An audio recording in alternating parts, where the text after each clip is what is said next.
I'm Lydia, and I've lived a life that's straight out of a storybook, minus the fancy trimmings. I was a teacher for most of my years, shaping minds and wiping noses. Life took a sharp turn when I lost my husband, Tom, in a car crash. Our son, Michael, was just 7 then, and he became my whole world. When my folks passed, they left me a bit of money. I used it to pay off debts and bought a snug little house in the suburbs. It was just me and Michael against the world, and that was enough for us. Now Michael, he grew up smart and kind, every mother's dream. He got himself through college studying computers and landed a decent job right out of school. What's more, he chose to stick around at home. I never minded, the house felt fuller with him in it. Things took an unexpected turn when Michael met Jessica. She was a sharp one, tall, with a head full of curls and a smile that seemed to know more than it let on. I wanted to like her, I truly did. But something about her just didn't sit right with me. The day he brought her home to meet me, she was all sweet talk and compliments. "Mrs. Connor, your home is absolutely lovely, so warm and welcoming," she exclaimed as she toured the living room. "Thanks, dear. We like it cozy around here," I replied, trying to make her feel at home despite my reservations. Over dinner, their news dropped like a lead balloon. "Mom, we've been thinking about the future a lot lately, and, well, we're getting married," Michael announced, his eyes bright. I nearly choked on my water. "Married? That's wonderful," I managed, my voice a bit too high. Jessica beamed, reaching across the table to squeeze my hand. "We want to do it soon, just a small thing, you know? Nothing fancy," she added quickly, as if to cushion the blow. I nodded, plastering on a smile. "Of course, whatever makes you two happy." But as the wedding plans rolled on, and Jessica's true colors started showing when she thought I wasn't looking, I caught snippets of phone conversations, bits of her saying not so nice things about me. I kept my cool, never let on that I knew. I just made a mental note, "Watch your back, Lydia. This girl's not what she seems." The wedding came and went in a blur of flowers and pastel dresses. I stood by, the proud mother with a smile nailed on, while inside, I was all knots and nerves. Watching them dance, watching her hold him close, I couldn't shake the feeling that I was losing my son to a stranger. After Michael and Jessica's wedding, life got a whole lot more complicated. The young couple decided not to move out, but instead set up shop right under my roof.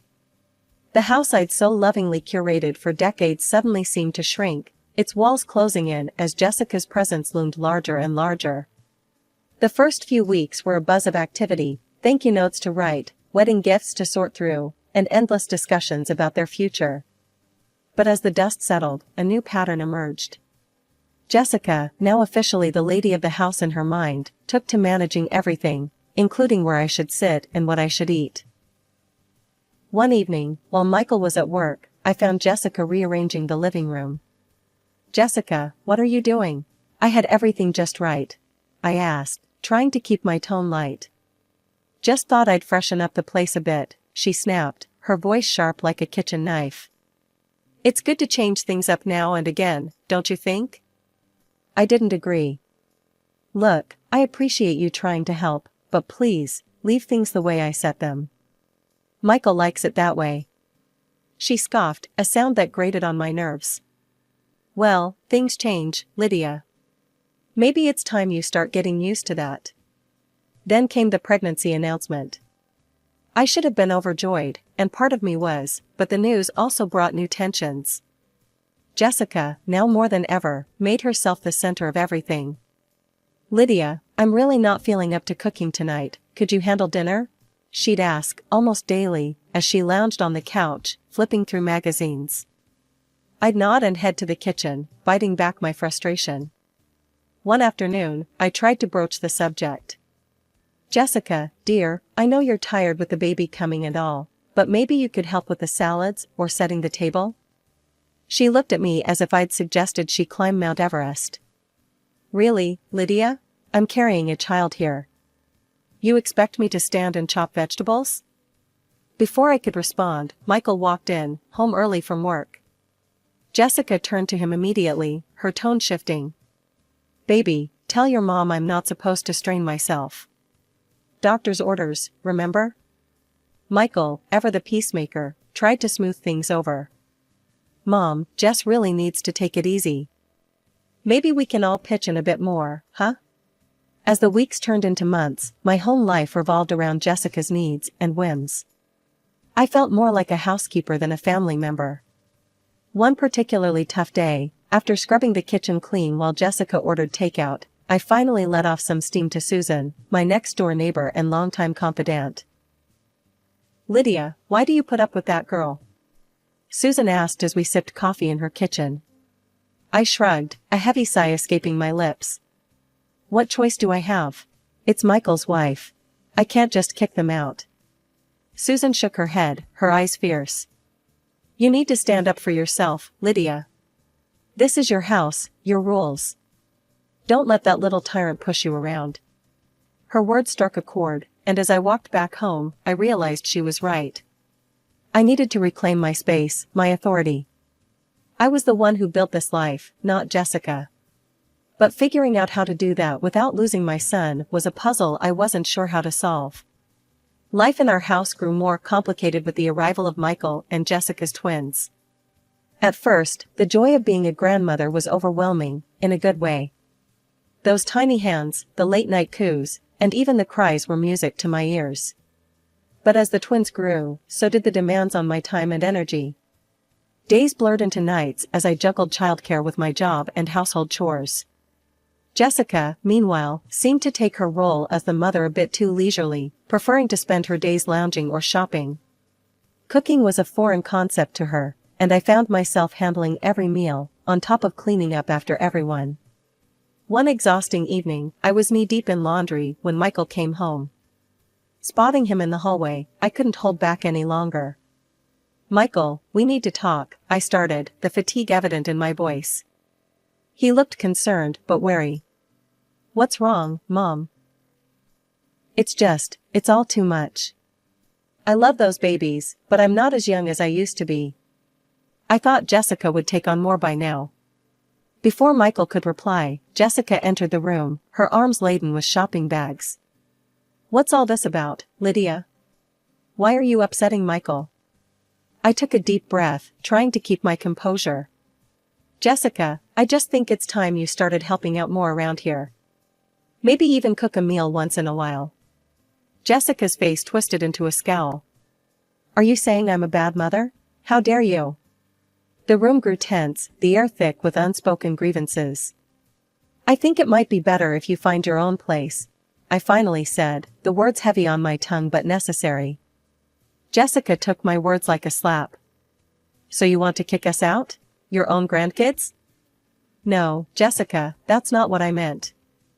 I just think it might be easier on all of us if you had your space, and I had mine. The conversation ended with no resolution, just a lot of hurt feelings. Jessica stormed off to their room, and Michael followed after a moment, leaving me alone in the silent aftermath.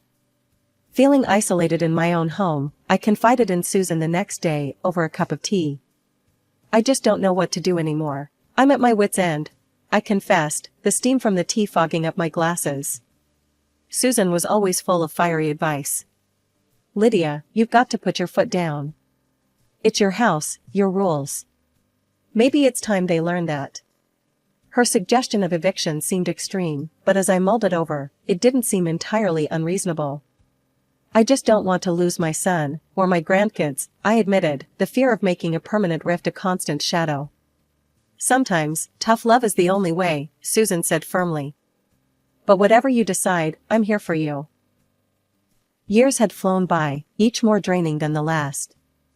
I'd hoped things might change as the twins got older, but Jessica never took up the reins as a mother should. She didn't work, claiming the kids needed her at home, though it seemed they needed anyone but her given how little she actually did around the house. On the morning of my 58th birthday, I woke early, stirred by a mix of anticipation and loneliness. I baked a cake, chocolate, everyone's favorite. I decorated it with the simple tools I had, thinking of the small pleasures that used to light up Michael's face when he was a boy. By the time the afternoon rolled in, the cake sat on the counter, its sweet aroma filling the kitchen. I waited, listening for the sounds of the car pulling up, the kids' laughter spilling in as they returned from kindergarten. But the door that eventually opened brought in no joyful noise, just Michael and Jessica, their faces strangely tense. "Where are the kids?" I asked, a frown knitting my brow.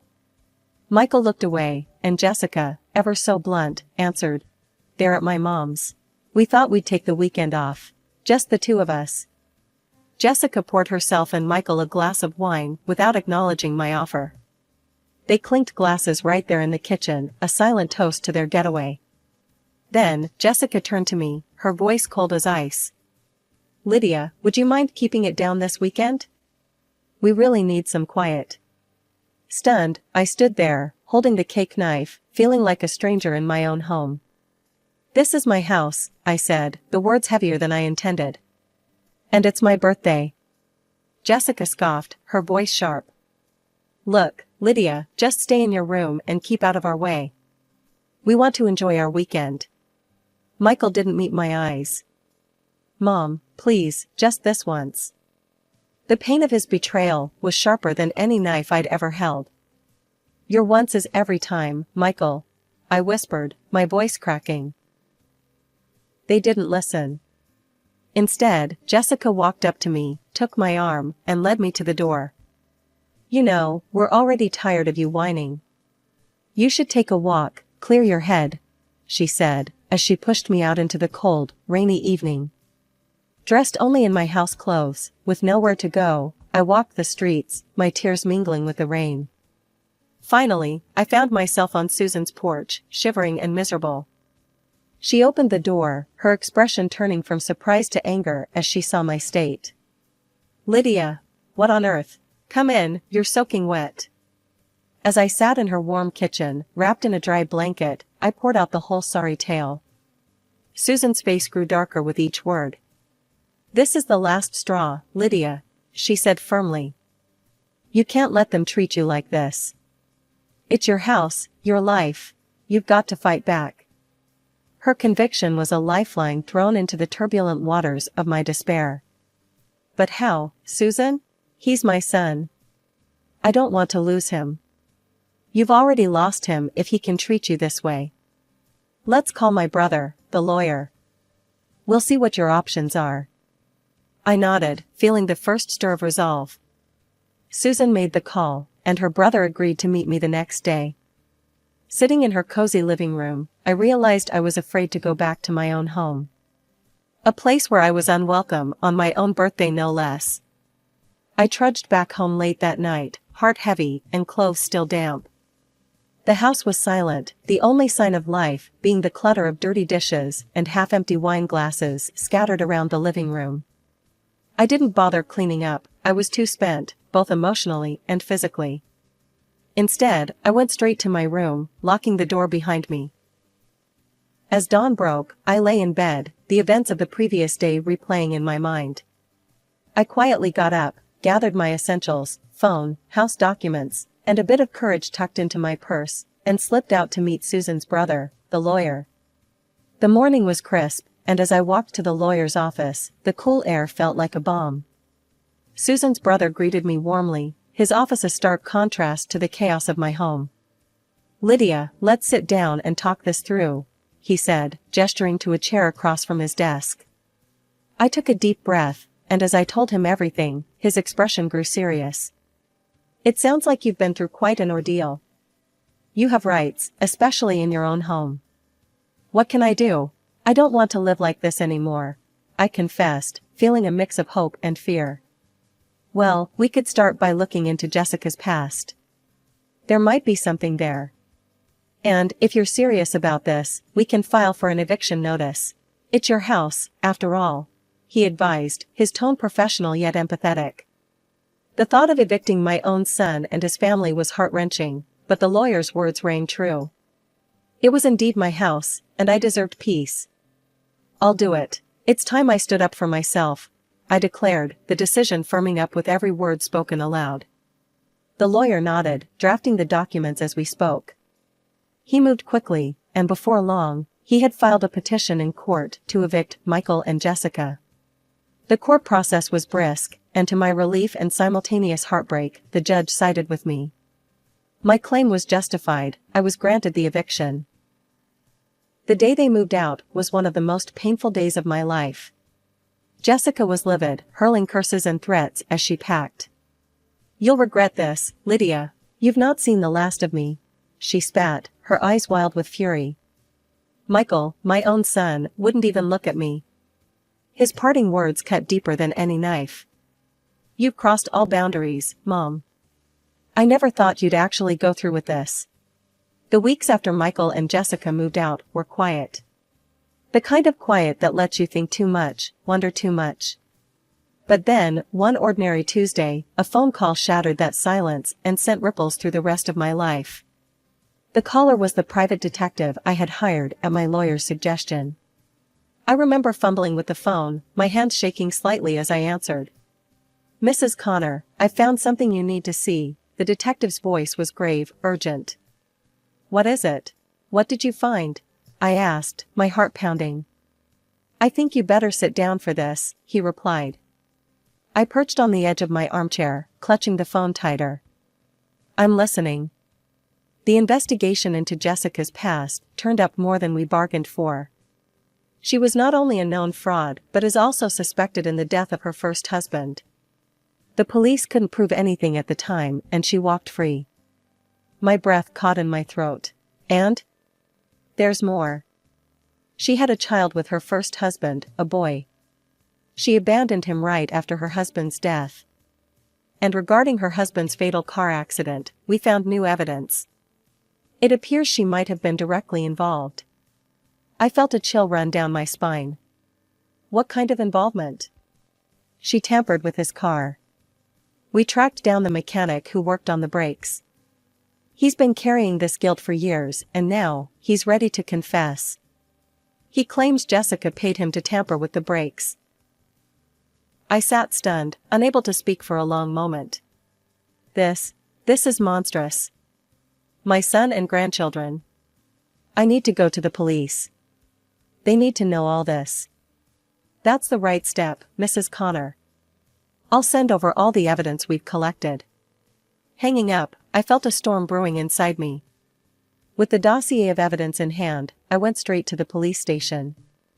The officers were initially skeptical, but as they sifted through the documents and listened to my account, their skepticism turned to concern. "We'll need to take immediate action based on this new evidence," one of the detectives said, his expression grim. Days later, I watched, heart in mouth, as the police arrested Jessica. The scene played out on the evening news, cameras flashing as she was led away in handcuffs. Her face was a mask of fury and disbelief. Back home, Susan sat beside me, her hand gripping mine. "You did the right thing, Lydia. It had to be done." On the screen, reporters buzzed around the police, speculating, questioning. I felt a mix of relief and sorrow, relief that the truth was out, sorrow for what it meant for my son. Michael, poor Michael. He had been duped, dragged into a nightmare, by a woman he loved. How could she have hidden all this? How could I not have seen? I murmured, more to myself than to Susan. "Sometimes, we see only what we want to," Susan replied softly. "But you've possibly saved more lives, Lydia. Remember that." After Jessica's arrest, Michael took on the full responsibility of caring for the twins. He was drowning in legal fees, desperate to prove Jessica's innocence. It wasn't long before he came knocking on my door, the son I'd raised alone, now a weary, desperate man. He looked exhausted, eyes hollow, when he asked, "Mom, I need to borrow some money for Jessica's bail. The lawyers are bleeding me dry, but I can't let her rot in jail." My heart ached seeing him like this, but the sting of his recent harshness was still fresh. "Michael, I can't. After everything that's come out. I just can't support that." His face hardened, the hurt in his eyes turning to anger. "You never liked her. Now you see your chance and you just let her suffer, huh? What kind of mother are you?" "Michael, you don't understand. I'm doing this to protect you, to protect the kids," I pleaded, my voice trembling with emotion. "Protect us? By tearing us apart?" He scoffed bitterly, shaking his head. You've ruined everything, Mom. You think you're helping, but you're just making it all worse.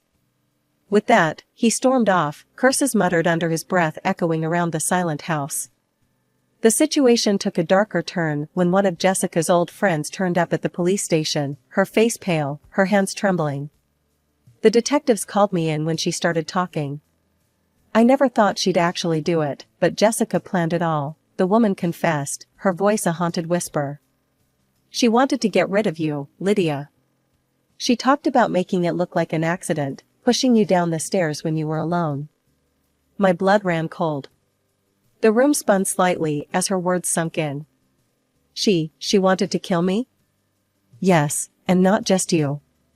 After you were gone, she planned to do the same to Michael. She wanted everything, the house, the money, everything you both owned. The detectives assured me they were taking it seriously, but the revelation shook me to my core. As I left the station, the world seemed a different place, darker, more dangerous. Back home, Susan was waiting, her expression grim. I heard what happened. That woman is a monster, Lydia. You know that now, right? I do, but Michael doesn't. He still thinks I'm the enemy. I sighed, the weight of my son's estrangement heavy on my heart. Give him time. He's got to see the truth for himself. And he will. He has to, Susan said firmly, squeezing my hand in solidarity. As I lay in bed that night, the silence of the house was no longer comforting, but a reminder of the family I once had. The betrayal, the danger I had unknowingly lived with. I shuddered at the thought of what might have happened if I hadn't acted, if I had let my doubts and Michael's displeasure sway my resolve. When Michael finally saw the horrific truth, he halted all legal support and refused to post bail for her. He filed for divorce and moved to strip Jessica of her parental rights. One rainy afternoon, not long after these events, Michael came to my door. His eyes were weary, his shoulders slumped, an image of defeat and remorse. Mom, can I come in? His voice was low, hesitant. I nodded, stepping aside to let him into the house. It felt strange having him there, in the space that had been a battleground for so long.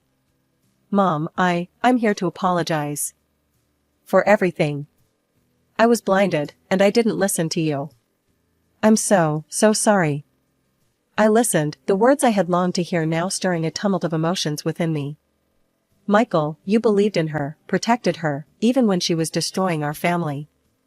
How do you think that felt for me? I know it was wrong. I can't even begin to understand how much I hurt you, he replied, his voice cracking with the burden of his guilt. And the children? I pressed, needing to know they were safe. They're with me now. They're safe, I promise. Jessica, she won't be able to hurt them anymore, he assured me, determination stealing his features. I nodded, the information settling some of my fears. And what do you want from me, Michael? He swallowed hard, looking down at his hands before meeting my gaze again. I hope that we can start to rebuild. I miss you, Mom. And the kids miss their grandma. I took a moment, the decision heavy on my heart. I want to see the grandchildren. They shouldn't suffer because of all this. But you, Michael. I'm not sure I can forgive you. In the days that followed, I spent more time with my grandchildren, cherishing their laughter and the joy they brought to the quiet house. Their innocence was a balm to my worn soul, and I was determined to raise them differently, to instill values that perhaps I had failed to fully instill in Michael. Susan, ever my rock, stood by me through it all. You're doing the right thing, Lydia, she would say during our long talks over coffee.